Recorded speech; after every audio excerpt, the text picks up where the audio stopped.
So then they came down and they said, your son made it through the surgery and you'll be able to see him soon. It took 8 hours and we took as much as we could. We couldn't get all the tumor. So we said, okay, because it would have caused major life function changes if they had taken all the tumor. So I went up to see him. He had 120 staples in his head. He gave me the thumbs up. And we stayed in intensive care for a couple of days. They sent us home back to Connecticut. Then we took him home, and this bright, intelligent, good-looking kid who never went without a smile looked at his mom one day and said, "Who am I? What's my name?"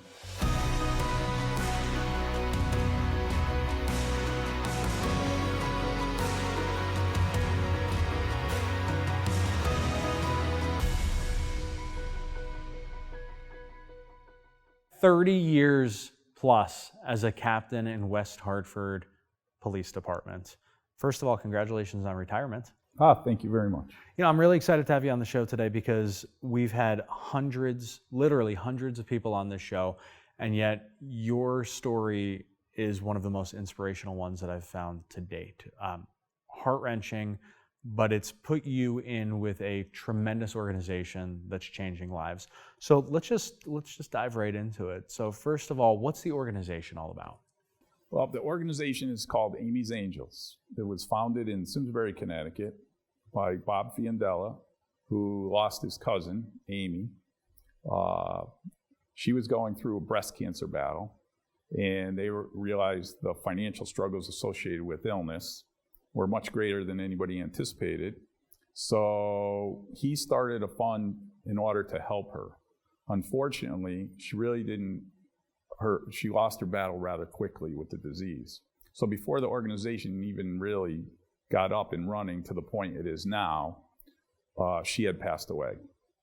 But because he had put all the time and effort and had been successful in raising some funds, he realized there's a gap in the charity base for somebody that needed to be nimble and quick and help people that suddenly found out that through illness or injury or a personal tragedy, that all of a sudden they were going to face overwhelming financial hurdles, in addition to the mental and physical and psychological effects of dealing with a loved one who is either involved in a tragic accident or gets diagnosed with a serious disease.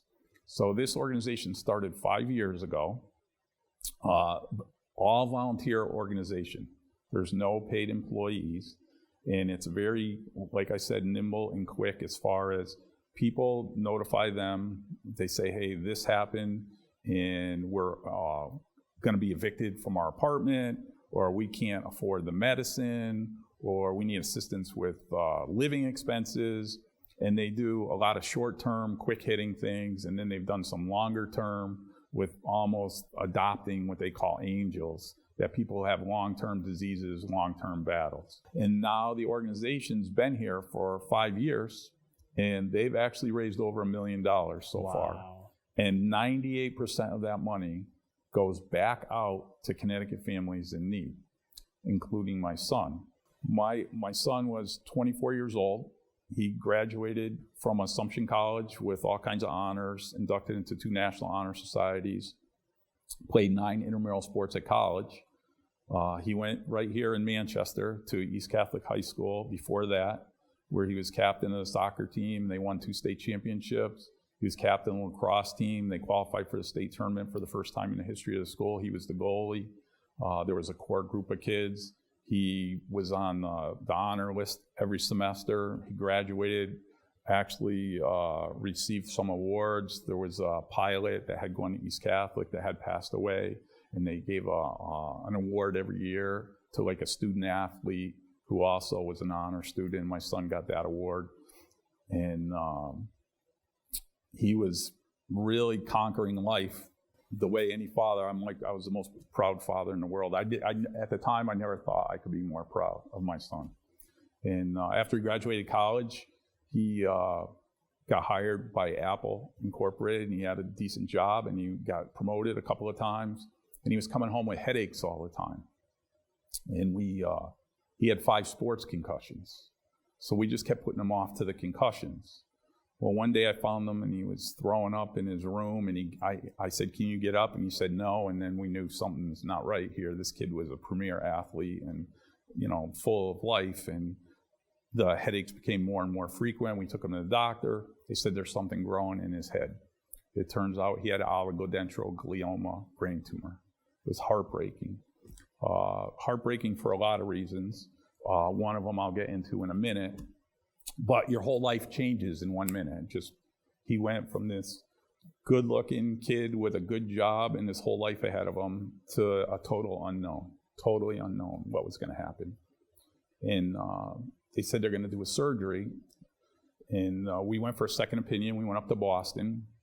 They said he needs surgery right away. We took him to Mass General Hospital. And the day he went in for surgery, he was shadowboxing me in the elevator saying, "Dad, don't worry, I got this." They cut open his head for 8 hours while he's awake.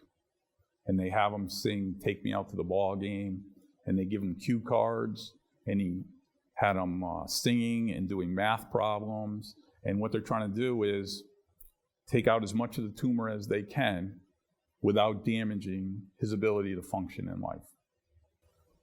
So then they came down and they said, "Your son made it through the surgery and you'll be able to see him soon." It took 8 hours and we took as much as we could. We couldn't get all the tumor. So we said, okay, because it would have caused major life function changes if they had taken all the tumor. So I went up to see him. He had 120 staples in his head. He gave me the thumbs up. And we stayed in intensive care for a couple of days. They sent us home back to Connecticut. Then we took him home, and this bright, intelligent, good-looking kid who never went without a smile looked at his mom one day and said, "Who am I? What's my name?" 6 weeks later, after going to speech therapy and working on getting back his agility and mobility, he was back up to college-level work. He was living his life. He got a job in Cromwell, working at the high school, doing IT work. He was coaching the Ram junior varsity and assistant coaching the varsity lacrosse teams. And then unfortunately, a couple of years later, we went for a routine test that you have to keep going every few months back up to Boston. First you go every month, then every 2 months, then every 3 months. And they said, "Oh, the tumor's growing again." So they say he's going to have to do chemo and radiation. So this kid who was in great shape, like 185 pounds, 5'10", just, his whole life had been active. He went down to 140 pounds, and the chemo and radiation really, truly knocked the hell out of the kid. And what happened then, this is my tie into Amy's Angels, they said the doctors in Boston at Dana-Farber, which is one of the best cancer hospitals in our country, and he has one of the best doctors who travels internationally all over the world, and a doctor at Mass General, both agreed my son needed proton radiation, which kills cancer cells but kills less of the good brain cells. The insurance would not cover the proton radiation. They would only cover photon radiation, which kills more of the good cells but kills cancer the same way. So we appealed the denial 2, 3, 4 times, even writing letters to town managers that were responsible because he was still under my insurance because he was under 26 at the time. He was 24 when he was diagnosed. Well, after 4 or 5 different denials and time was going by, the doctor said, "Hey, we have to make a decision here, and he needs to get started with this." And so my wife and I talked about selling our home to pay for the treatment. And the doctor took me aside and he said, "Don't sell your house. This isn't a cure, it's a treatment." So he goes, 3 months from now, Jack could be in the same boat, but you won't have your house. So people all across the country that have a sick family member go through this. So this is not something unique to me, but this is for anybody who has serious illness knows that these battles with insurance, pharmaceutical companies, their insurance companies, it's a daily battle, hundreds and hundreds, and I'm not exaggerating, of phone calls. So we contact the hospital, and they said it's $200,000. Oh, my God. So obviously, with the doctor saying, "Don't sell your house," It's not like I had $200,000 sitting in the bank that I could say, here, I want to pay for this treatment. So we elected the radiation that would actually be covered by insurance, the less desirable radiation. And my son had that treatment, and we found a great radiation doctor right here in Hartford, Dr. Salner. And he went through the radiation. He did chemo almost all of 2016.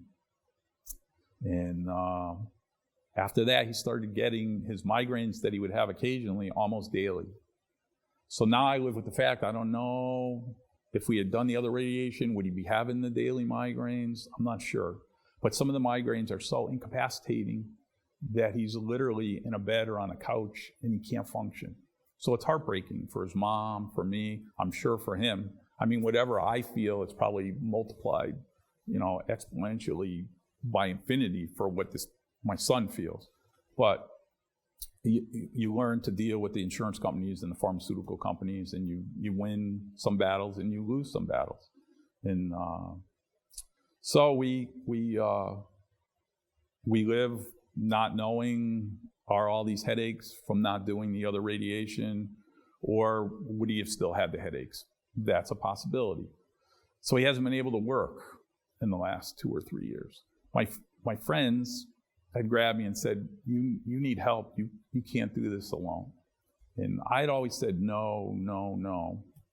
And they said, we're going to do fundraisers and take up a collection. And they want to try and raise the $200,000. And then I said, we're out of time. We can't do that. And they said, well, we're going to try. So they started trying to raise money. Then Dave put me in touch with Amy's Angels. And by then it was too late to do the better radiation.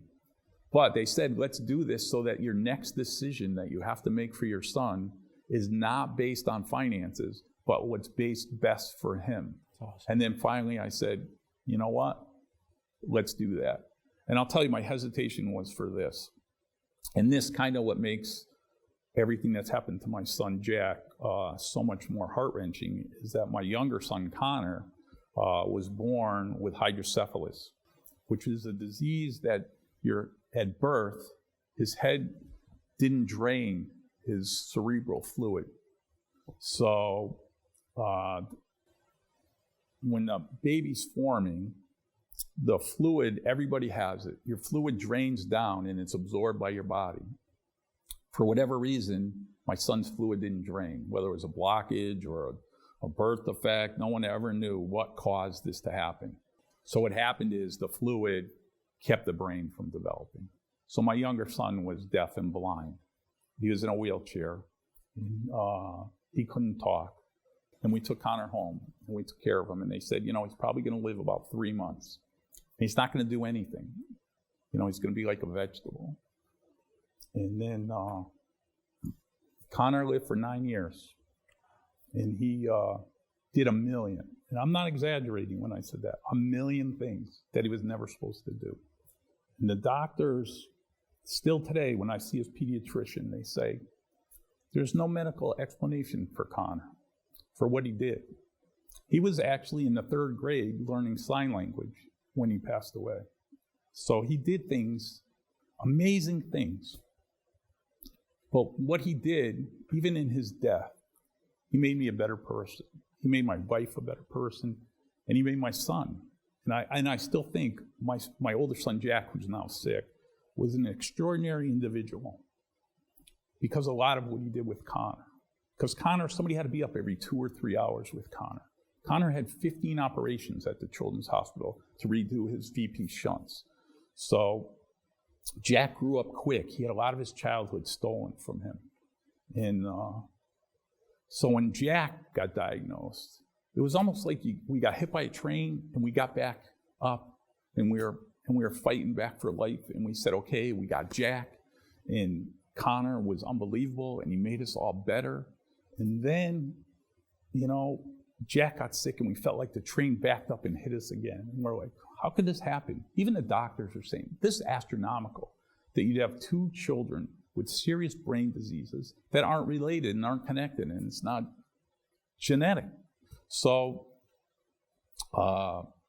people that know us, my whole life, the happiest I've ever been is with my kids. I mean, even with everything that's going wrong, The happiest moment of my whole life was the birth of the boys. It's a different love for your children. When you have children, 98% of parents, I mean, there's always that horrific story that you see on the internet, but most parents would give up their life for their child in a second if it meant saving their child. And I would change places with my son in a heartbeat, but that's not how it works, and you can't do that. But my son now, Jack, 5 years battling this tumor, he's never complained. You know, right before surgery, he came to me at 4 o'clock in the morning. We both ended up in the kitchen at the same time. And he looked at me and he goes, you know, I never hurt anybody in my life. I always just want to help people. And I'm like, you know, you're not being punished. It's just stuff happens in life, and then you deal with it. But we're going to deal with this, and we're going to do it as a family. And my sister told him, you know what, you're not dying with a brain tumor. You're living with a brain tumor. And 5 years ago, I didn't know if he'd be here. But he's going to be 30 this year. And he's done amazing things. And just a couple of weeks ago, we went up and we played before a Celtics game on the basketball court at TD Center. And we met Brad Stevens in his office. And my son, for 2 days, totally forgot, you know, what his real life is. And then we were heading home, he looked at me and goes, back to reality, you know, back to reality. So, you know, his life has changed. His dreams have changed. He's got a beautiful girlfriend. They get along unbelievably. They make each other better than they'd each be without the other. And he comes over, we watch the Celtics games, we watch the New York Giants games, we watch the Red Sox games. I get to see him. He has a dog he loves more than anything in the world. And he's living life. And the reason we're able to do it is because family and friends and strangers have helped us out. And Amy's Angels has been miraculous to us. People have been phenomenal to us. There's no words in our language that allow me to convey what I feel for so many people that have helped me. And in return, I try and help other people. And I've dedicated my life to helping people my whole life. And that's what my father and mother taught us. And that's what I always try to teach the boys. And my extended family and my immediate family all believe the same thing. And we're doing it all together. So I don't walk through this alone. My son doesn't walk through this alone. But, you know, I'm not going to say it's an easy thing to do. It's heartbreaking. At 4 o'clock in the morning, you stare at the ceiling and you say, what the hell happened? How did it happen? But then you get up and then you fight another day, and we go one day at a time. But I really feel compelled now to try and get the Amy's Angels story out there because they're helping hundreds of families now. And they've raised $1 million in 5 years, and Bob Fiandella has big goals for the future, and it's not something that he wants to let, you know, go, even though his cousin didn't make it, but he just saw a need, and he's addressing it. And, you know, if telling my story gets the story of Amy's Angels out there, then that's good enough for me. You know? How can people learn more about Amy's Angels? If people go to amysangels.org, they have the background of the organization. You could click on some of the angel stories. It's a certified nonprofit organization. Any donations are tax deductible.